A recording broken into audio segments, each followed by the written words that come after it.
శ్రీశైల క్షేత్రం.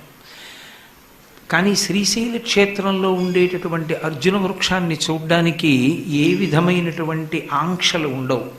దేవాలయం లోపలికి వెళ్ళి ఎడంచేతి పక్కకి తిరగగానే వీరశైవ మఠం యొక్క మెట్లెక్కి అవతల వైపుకి దిగితే మీకు ఆ మద్ది చెట్టు కనపడుతుంది. ఆ చెట్టుకి ప్రదక్షిణం చేయడానికి కూడా ఇప్పుడు వేదికని నిర్మాణం చేశారు. పరమేశ్వరునికి ప్రదక్షిణం చెయ్యడం అనేటటువంటిది అంత తేలికైనటువంటి విషయం కాదు. ఎందుచేత అంటే శైవాగమంలో సోమసూత్రం దగ్గరికి వచ్చేటప్పటికే అనేకమైన నియమాలను పాటించవలసి ఉంటుంది.